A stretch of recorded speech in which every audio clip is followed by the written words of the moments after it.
What's going on, world? What's going on, Japan? What's going on, gamers, Assassin's Creed fans? So here today, we have some very interesting news here. It was a recent interview at Ubisoft where Kote, the boss, basically one of the leaders, is discussing devastating impacts of shadows, diversity, and inclusivity backlash. Our creative team faces lies, half-truths, and personal attacks online. It's like, oh, okay. So this is going to be an interesting read because he's going to share a lot more about what he thinks about this.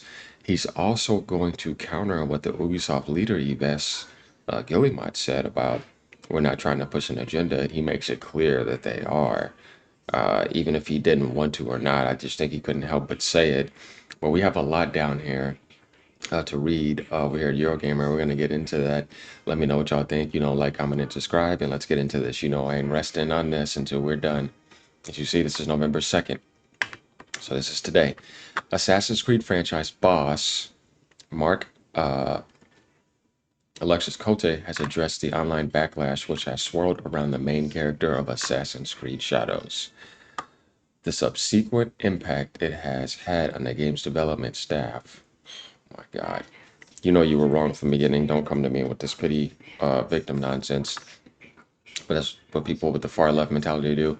And the attempts by bad faith Wait, and the attempts by bad faith commenters to disrupt and dissuade creative teams from telling stories featuring diverse, here it is, and inclusive characters in general. Okay, so now because of what's going on with the game, it's our fault, is what they're saying. And we're disrupting them, and we're trying to sway them. And instead of what they're trying to do to us, you know, realizing that we should have had a Japanese authentic game. You should have worked with Japan.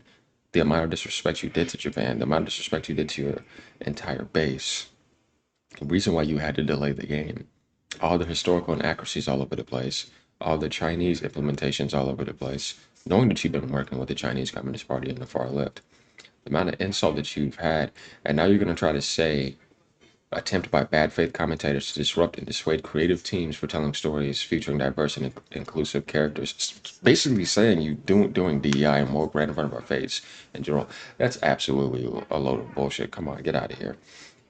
I cannot believe that. Speaking tonight in London at an event organized by BAFTA and attended by Eurogamer, Kote offered a full-throated defense of his team's work on Shadows, which has come under such notable criticisms this year. So the man accepts. If you're doing that type of job and you're a professional, you accept the criticism and you do better. Particularly over the inclusion of Black Samurai Yasuke as one of the game's two protagonists. Kote has addressed the subject previously, in particular when the subject was commented on negatively by ex-owner and billionaire Elon Musk. Elon Musk said DEI kills art. The point was to get rid of discrimination, not use it and replace it with another one. And that's absolutely correct. And I guess to him, that's negative when they told the truth. No, what's negative is what you're doing, all the disrespect, but never before in such an impassioned manner, in so much detail at such length. It's like, dude, come on, bro. Don't be a teddy bear. Discussing the current shifting culture landscape, Kote described the current discussions around representation and inclusivity, there it is again, in media. As an additional and previous unforeseen challenge, these conversations can influence how games are perceived, but rather than shy away from those conversations, we should see them as an opportunity. Okay, I respect him as that. See, he's coming forth and actually speaking on it. At least he's doing that, rather than not saying anything and being a pussy like Thomas Lockley. Just have to say it. See, he's the one that fabricated the legendary samurai nonsense. If y'all don't know about it, look into Thomas Lockley. And I'll just give you guys an image of him. I know Japan loves when I do this, and a lot of other people. This is the guy. He's the one that wrote all these books, and Yasuke and all that. He's responsible for all of that. You can go take a look at his books. See, the true legendary African samurai. He's the one that's victimizing people. He made it all up. This is the guy. But getting back to this, Assassin's Creed has always been about exploring the full spectrum of human history. Do people who wanted to say this game is not historically accurate, though, that just tells me they haven't played the game, any of them. I've been playing all of them. But he just said the full spectrum of human history. Also got an important video coming up explaining that, definitely with Odyssey, because that's the same team that made Shadows, to let you know that they've been invaded. And by its very nature, the history is diverse. Okay, whatever. Now, staying true to history means embracing the richness of human perspectives. See, he's telling you how important history is in Assassin's Creed. It is very important, but they didn't do that with this game. They went off the deep end because the DEI invasion. For it is not a development problem; it's a publisher political problem. For example, in Assassin's Creed Shadows, we highlight figures both fictional. See, you know what's so interesting? He just said Yasuke was a fictional DEI version. Guys, let's read this very carefully because Yasuke was actually a real person who got brought to Japan as a slave by the Portuguese of Rome, the Jesuits. So that was real. But by him saying both fictional, like Naoi, a Japanese woman warrior, and historical, like Yasuke, the African born samurai, he wasn't a samurai, but they're letting you know that this is fiction, both fictional. Start see, it's a DEI version of him. It's not the real version of him. While the inclusion, here it is again, DEI, diversity, equity, inclusion of a black samurai in feudal Japan. He's giving it to you as DEI, in feudal Japan has sparked questions and even controversy. Naoi, as a fictional character, has also faced scrutiny for her gender. Okay, first and foremost, female ninjas were not shinobis. They didn't go to war. It was the Japanese males that went to war. Should be a Japanese male and a female uh, kunoichi, which is what they called them. Just kind of like cool for like anime and movies and films and stuff. But in reality, no, it's a Japanese male. So he just got screwed over. That's why he's angry. But just as Yusuke's presence in Japanese history is fact, the fact that he got brought there, yeah, but he wasn't a samurai. So too are the stories of women who defied social. Oh, come on, man. Is he really going to do this? See, this is when I see this, I see feminism. Women who defy societal expectations, excuse me, and took up arms in times of conflict. Yeah, I just woke up recently from a nap. Kote continued. So while both Naoi and Yusuke's stories are works of historical fiction, like I said again, here they go again trying to make Naoi seem like a victim when she was just made wrong. They reflect a collision of different worlds. Another example is her holding a zung in her hand, which should have been an ocarina. Let me give you guys an example. Zung Chinese. This is the Zung Chinese instrument right here. You've seen that in the trailer. Of course, this was here before the ocarina, but Japan uses an ocarina. That just gives you an idea of Chinese implementation and her being Chinese modified. But them trying to say she faced scrutiny for her gender, I mean, that's bullshit. No, it was just done wrong. But just as Yasuke's presence in Japanese history is fact, so too are the stories of women who defied. Okay, yeah, we already read that. So while both Naoi and Yasuke's stories are works of historical fiction that reflect a collision of different worlds, cultures, and roles, and their inclusion is precisely the kind of narrative that Assassin's Creed seeks to tell.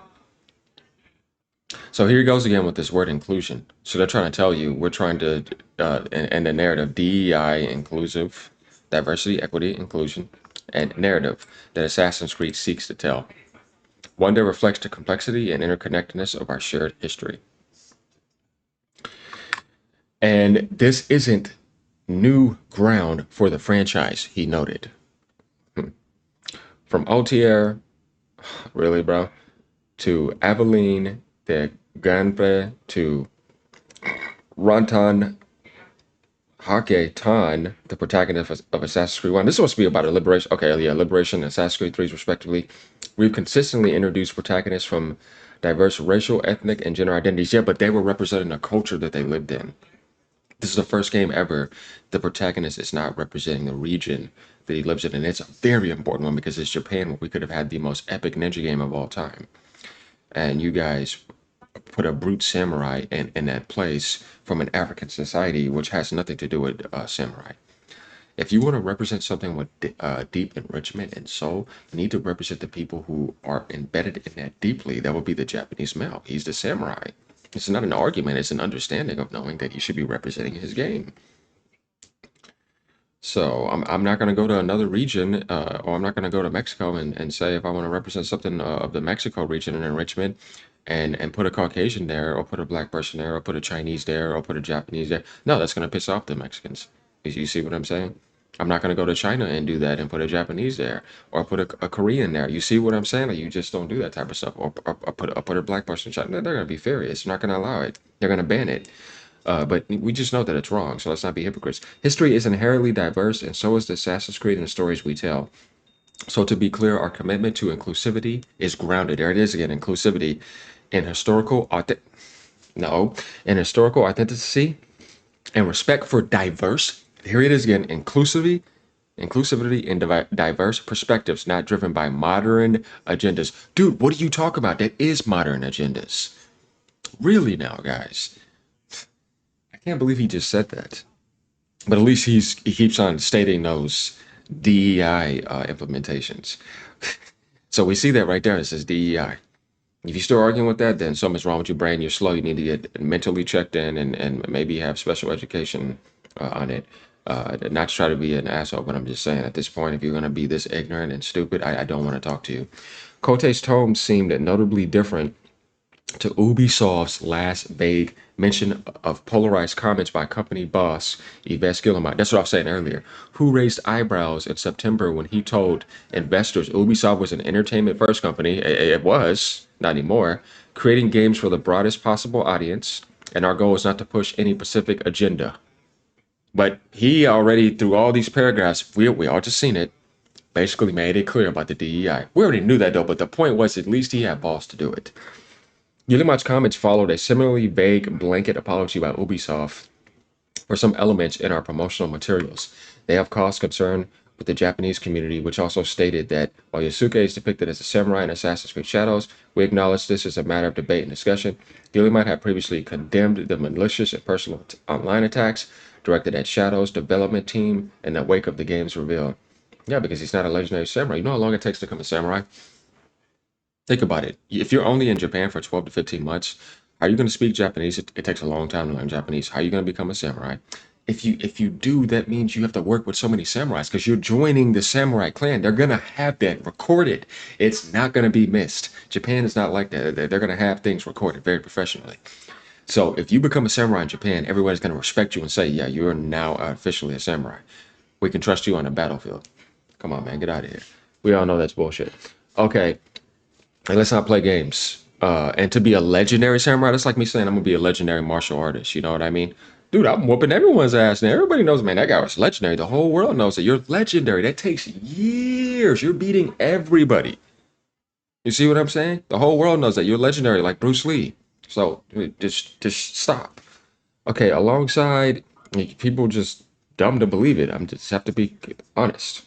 Not being offensive. I'm just saying, like, that's just common sense. A legendary person, everybody knows them.